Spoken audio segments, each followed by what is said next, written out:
Yeah, uh, thank you, Dr. Mutturaja. Before I proceed, I really would like to thank Professor Christopher, the principal of American College of in Madurai, and also I would like to thank Mutturaja sir for giving me these invitations to share some of the recent work which I have done in collaboration with the Professor Sham Sundar, as well as with the ActionAid India. So I think Sham Sundar sir has laid down the broader picture in which the somewhere the policy deficiency has not been able to cope up with the challenges posed by the COVID-19 and COVID-19 induced lockdown. And I really appreciate the line which he has made. The Supreme Court has upheld it that life and livelihood should be seen as a complementary. But what is happening, the policy measures are only directed towards protecting the life without adequately addressing the livelihood issue. So here one can see the inverse of what is our actions, which we can see that livelihood concerns are actually taking more life than the COVID-19. So there, I think the policy effort should be directed to address this issue. So before I proceed, I would like to present some of the work which we have done in collaboration with the ActionAid India and their associate. And this is the large scale survey which we have done in the third phase of COVID-19 induced lockdown. And we have covered more than 11,500 workers. The report will be out day after tomorrow, and it will be available in the public domain. But I thought let's have this interaction with the Sorry, Rahul. yeah. I think we are not able to see the colorful room and face of you. Please, if you have more lighting, please. We want to watch you with a cinematic view. I think it's going to rain here. The video is very dark, no? Please, if possible. If possible, you can. That's why I open my window. It's very cloudy now. Oh, cloudy now. Oh, right. If you have a lighting possible, you can do it. Otherwise, no problem. Please continue. Yeah. So before I proceed, this is a survey. We call it the surviving in the time of a COVID-19 experiences of a workers from informal and the migrant. 1 minute, sir. Excuse me. Only 1 minute. I'll stop sharing and come back again.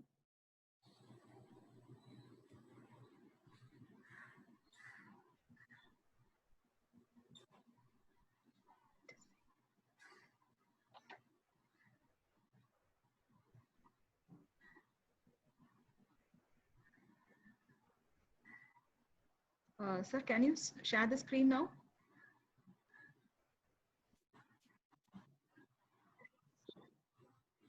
Yeah.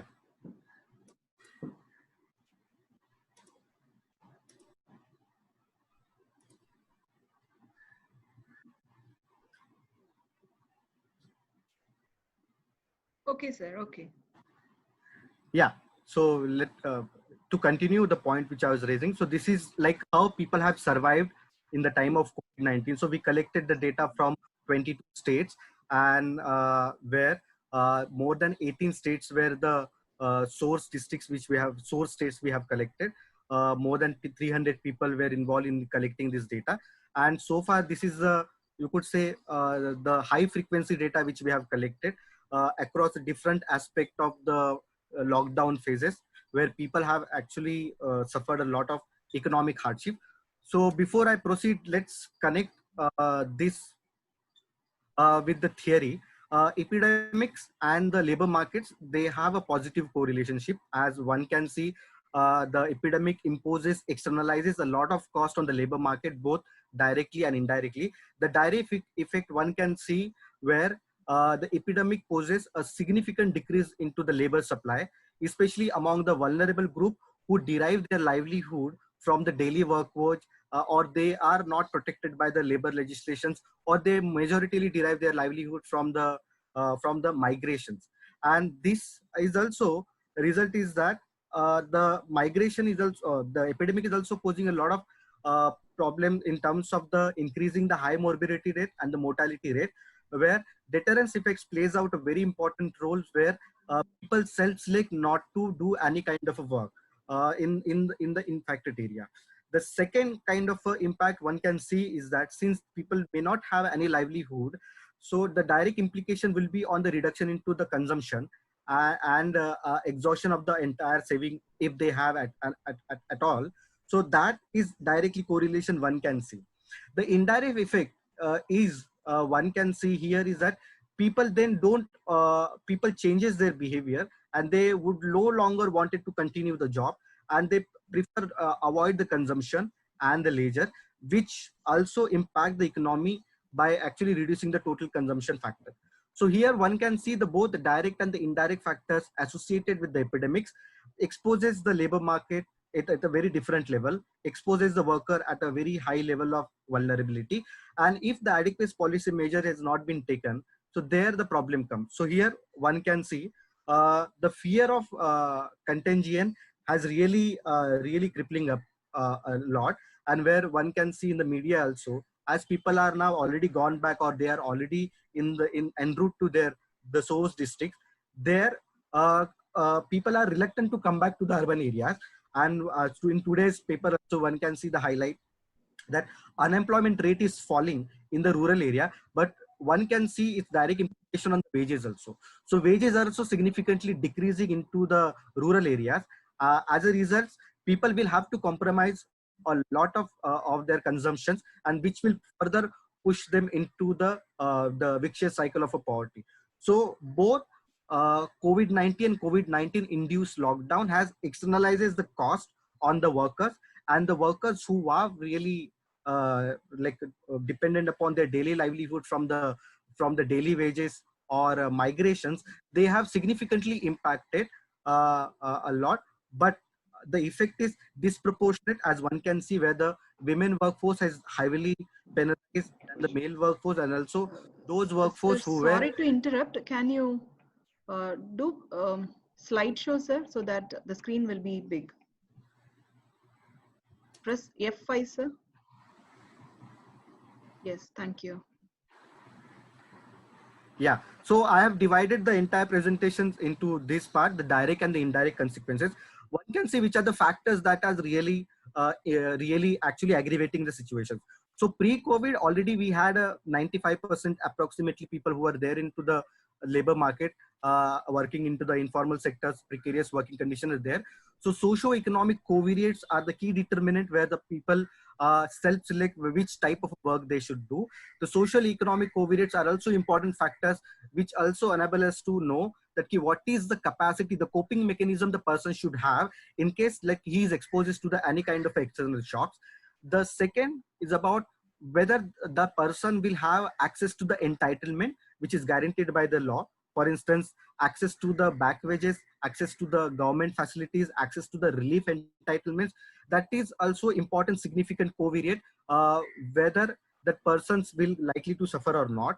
Then existing working condition also exposes the worker to a different level of precarity.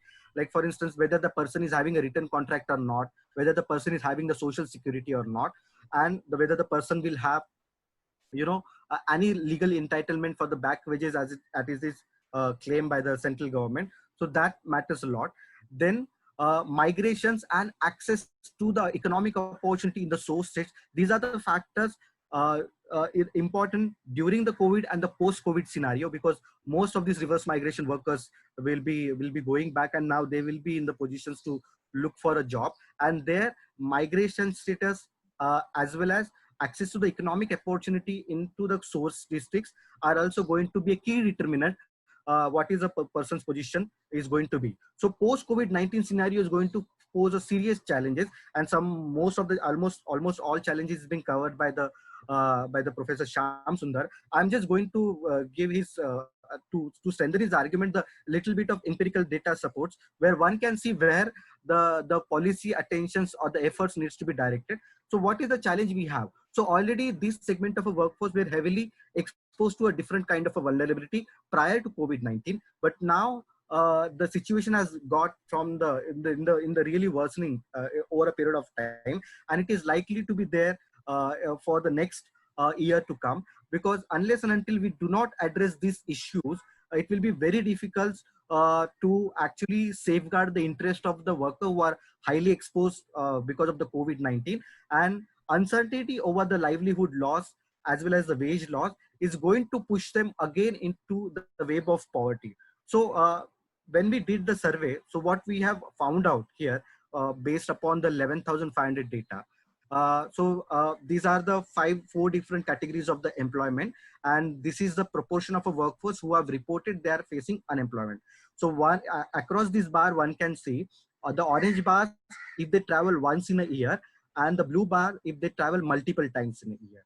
So if the persons travel once in a year and he happens to be like a own account worker, those who does household based production, and the person who travels once in a year with the regular contract, so for them 61% and the 69% respectively have reported the job losses. So here it is also the worker who seasonally migrate to from the source to the destinations whenever there is a peak season is there, and they come back from the destination races, and they subsume into the agriculture industry.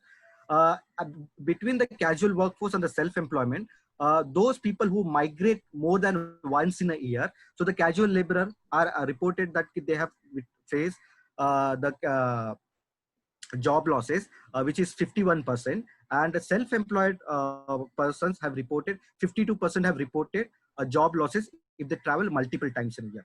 Now, migration is a one prism where one can see the job losses and intensity of a job losses across a different category of a worker, because COVID-19 and COVID-19 induced lockdown has impacted heavily on the migrant worker who were dependent upon their livelihood in the urban areas. So one can see the job losses across the different types of employment. So frequency of a migration is a key important determinant, because that determines how much the job loss intensity is going to be severe.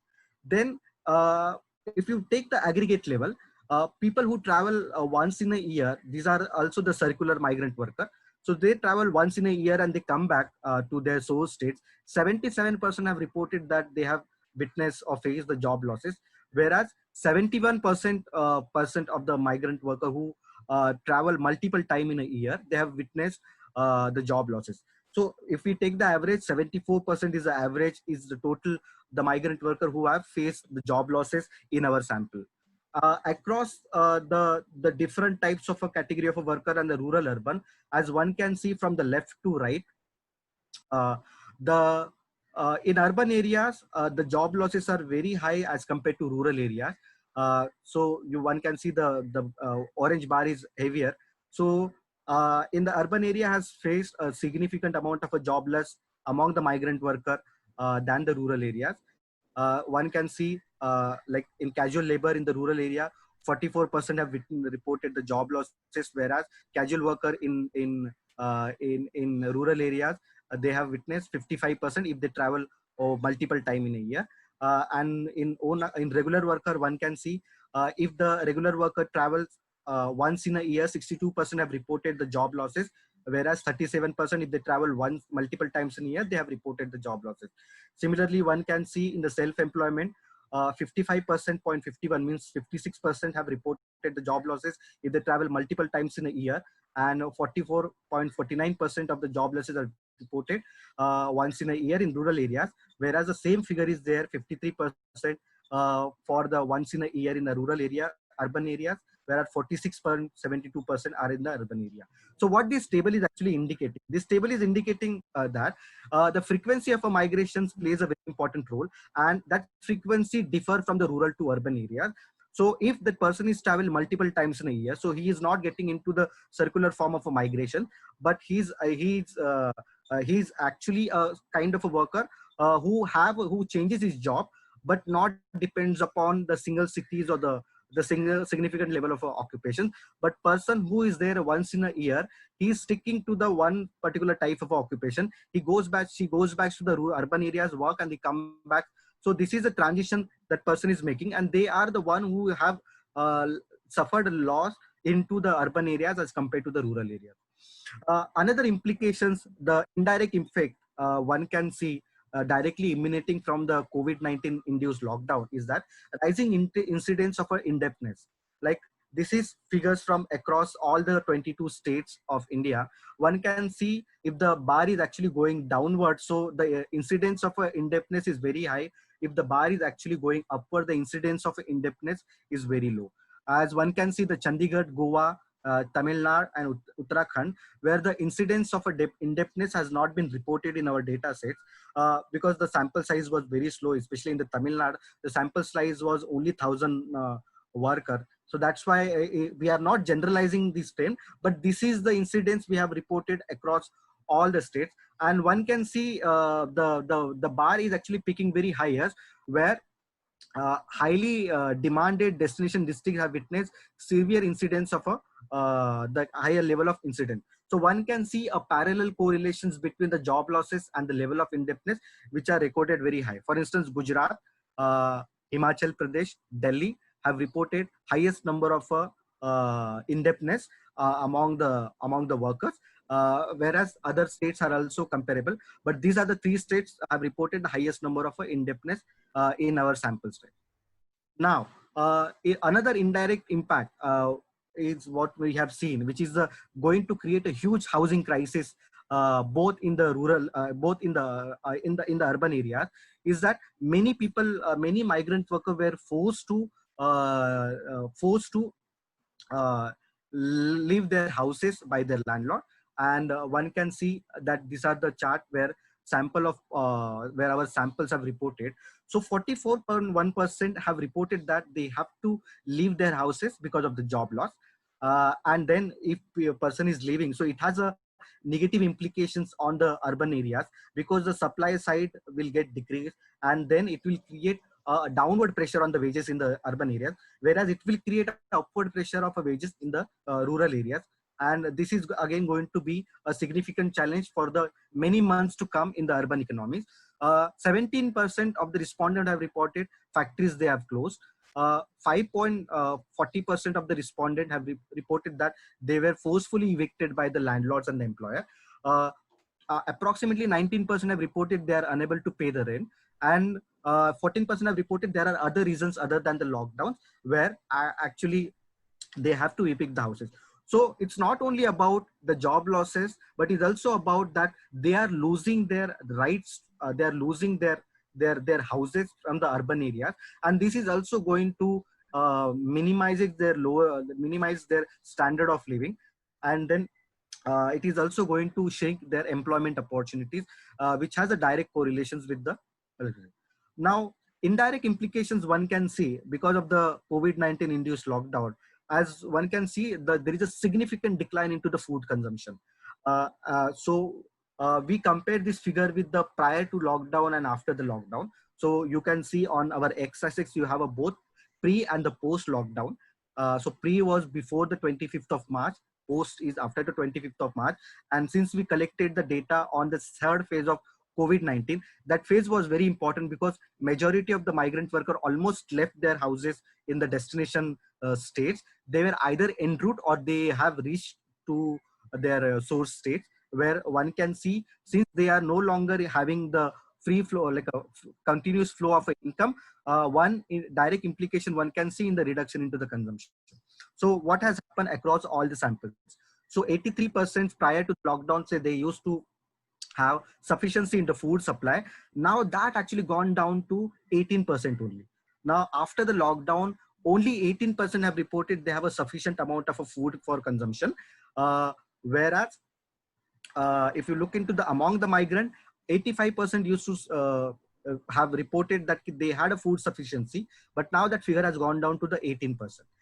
Among the non-migrant status also we have seen a significant decline into the food consumption from 77% to the 15%. In rural areas too and urban areas too, we have witnessed the significant decline into the food consumption. Now one might ask, okay, why there is a significant decline into the food consumption into the rural area? So in the rural area, we have witnessed a significant decline into the food consumption because of transfer of income from the rural areas to the urban area in order to support their travel costs. That has led to a significant decline into the food consumption. And at the time of the survey, and one can see there was a significant amount of crop failure also in major states in the northern part of the India. That has also accumulated the significant food crisis in the rural segment, which has aggravated the problem in the post lockdown phase. In urban areas, since it is a direct bearing it has on the food consumption, because people have no longer working into the people are no longer having a jobs. So from the 82%, now people are only 16% and saying that they have sufficient amount of a food. So one can see as the impact is directly moving into the food, like a food crisis. And unless and until we address this issue, it will be very difficult to subsidize the impact of a COVID-19 induced lockdown on the people's life. Uh, Another indirect implication is that since the government has recommended that in order to have a protective measures, the sufficiency of water is very important. And we have seen the water sufficiency in India is only 68% of the household has a clean water facilities, whereas 32% do not have the clean water facility, both rural and urban area at the aggregate level. So water sufficiency is also very important determinant. And many of these households have significantly had water deficiency. For instance, across all samples, the water sufficiency level has actually gone down from 84% prior to the lockdown to the 61% in the post-lockdown scenario. And this is again going to create two problems. One, that people will no longer having a sufficient water even to clean their hands as recommended by the WHO and the government of India, to prevent any contaminations or infections from the COVID-19. And another one is about the water consumption level also. Because the COVID-19 induced lockdown has completely blocked people mobility, because they were not allowed to go outside to fetch the water, and this has really aggravated the problem. Similarly, for the workers with the migrant status, 85% of the people migrant worker used to have the sufficient level of water. Now it has gone down to 59%. Similarly, with the non-migrant from 82%, now it has gone down to 65%. In the rural area too, in urban area too, we have witnessed a significant reduction into the sufficiency level of water. And sufficient level of water is a key indicator also, both from the sustenance point of view as well as from the preventive point of view also. So not only addressing the food as well as providing the cash transfer to the worker, the government should also provide a potable water supply among the slums, among the remote areas where the water sufficiency is going to be another challenge if this issue is not being addressed along with the another relief measure. So what is happening? Okay, now what is happening with the stranded worker? So we have this is the some few figures like I would like to post. When the people started migrating from the 2nd of April onwards, so these are the states which we have actually calculated the average number of days where people have stranded. So average number of days people have stranded is 43 across all India. So on an average, those people who have migrated and now they have returned back, so on an average they were stranded en route while they're actually journey back to the source district. The 43 days they were stranded on the road. Among them, the highest was in the Nagaland, because of it's far away where people were stuck into the Guwahati, and it was completely far away from their state. Then also the second one is the Uttar Pradesh. But on an average, more than 38 onwards, we have seen a significant amount of people were stranded in by their destination states. And one can see the figure, if the bar gets darker, so these are the destination states where the migrant worker were trapped and they were not in a position to move, which has aggravated their situations while stranded on the road. And this is really another bigger problem, which now it will not be there in the post lockdown phase, but that was the another important highlight. I thought it's important to address this issue. Now, job loss after the lockdown. On an average, the figure quotes between the 74 to 78% of the workforce have actually reported that they have faced a significant job loss or the livelihood loss. And these figures varies between the states, but one can see the more than 70% of the lockdown have been reported into the job losses have reported into the destination states, and you can see their figures into the darker black bars. The highest number is Uttarakhand, then followed by the Jharkhand, where more than 90% of the workforce have reported the job losses. Now, this figure also, if we corroborate it with the other landmark study which is done by the other organization, for instance, Azim Premji and the SWAN survey. So more or less, like we have a similar estimates where the job loss is reported by the migrant and the informal worker were very high.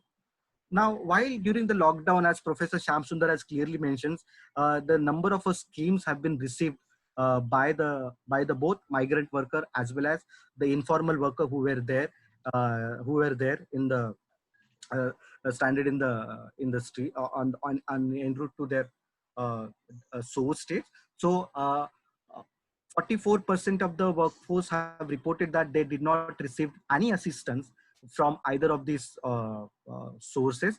If you look into the left side on the top bar chart, where 44% have reported they have received no assistance, whereas 66% have reported they have received the assistance, especially the food assistance, and 30% is being given by the states. So here the food assistance is coming from the PDS. 26% have reported they have received the food assistance through the non-governmental sources, NGOs, charitable trusts. They are actually reported. Trade unions also played an important role, where 39% of the workforce have reported they have received food assistance from the trade.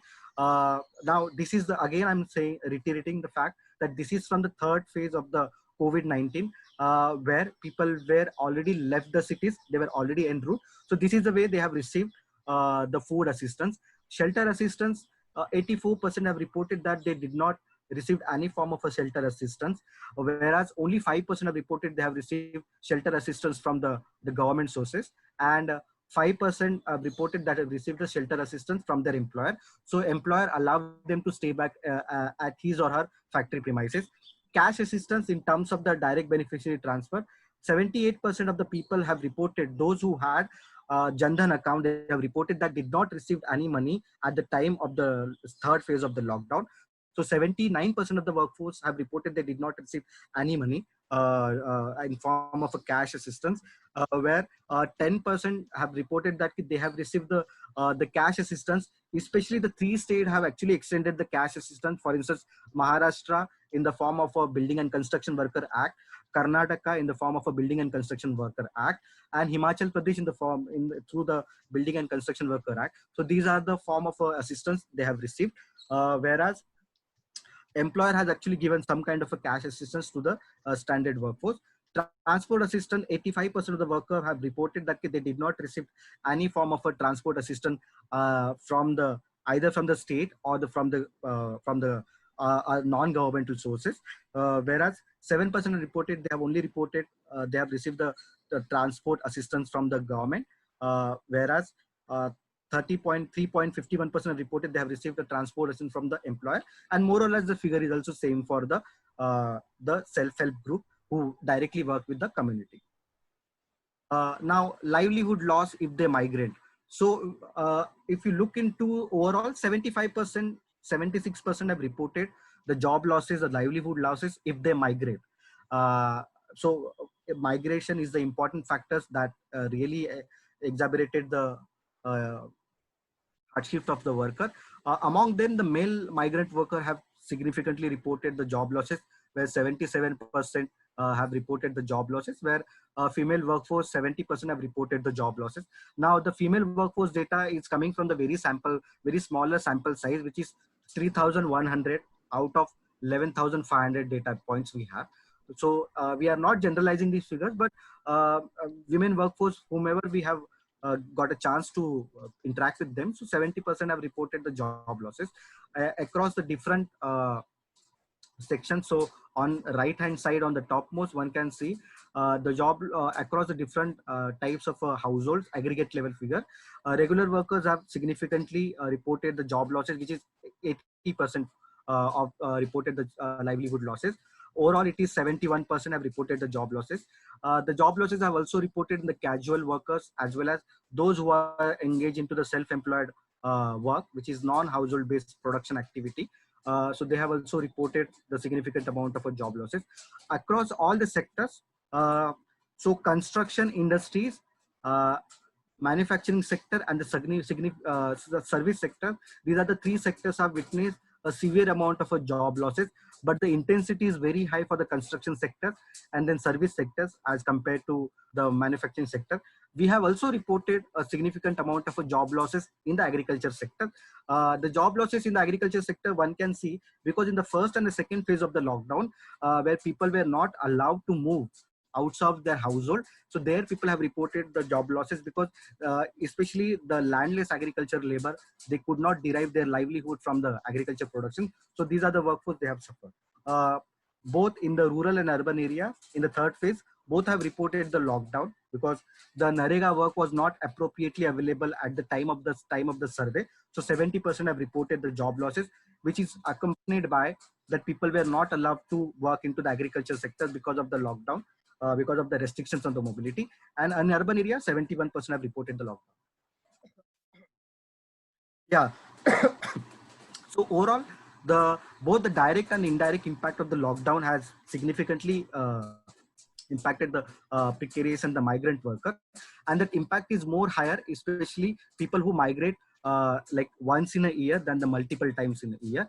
But one can see overall the migrant worker have really suffered a lot as compared to the non-migrant worker, and one can see the implications that women workers is also disproportionately impacted. I would like to highlight two more points over here, which we did not present it over here, but it is also reported in our report, that child labor is going to be the another biggest issue, because as Shyam Sundar has pointed out, these workforce did not have any legal recourse, because significant amount of labor law changes is undertaken by the key states where the migrant workforce is highly densely populated. And when we take out any kind of a protective shield from the workforce, so existing workforce is also going to face a significant amount of a problem. Plus those who are actually moving into the reverse area, they are also going to face a significant amount of a challenge, because they will not have any legal recourse if there is an unjust retrenchment. And since the entire changes into the labor law is attempting to dilute the enforcement mechanism, so one can see the incidence of a child labor will be very high, both in rural area and in urban area, because as people are now moving into the poverty trap, and that will create indirect pressures on the household labor supply, especially the kids and the adolescents, those who are less than 18 years of old. So they will be pushed to work in the industry and in urban areas, and because now there is no one who is going to work, because all the migrant workers have almost left the city. So it will have indirect pressure on the poorer household into the urban slums. Now they will be now pushed back to come, and they will be now pushed back to extend their services to the rural area. So now the challenge is very higher. Now only way one can tackle this issue is that providing a fiscal stimulus and the direct cash benefit transfer, and which is not going to be the short term phenomena, but also it has to be the long term measures, at least for the years to come, in order to minimize the impact of a COVID-19 lockdown.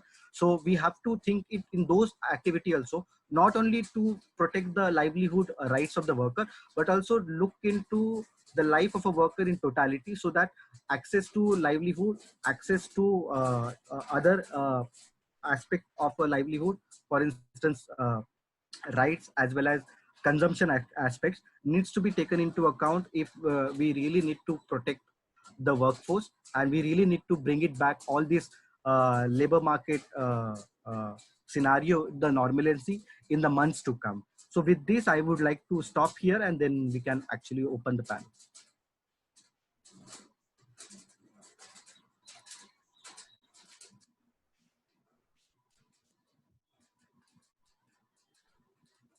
Sir?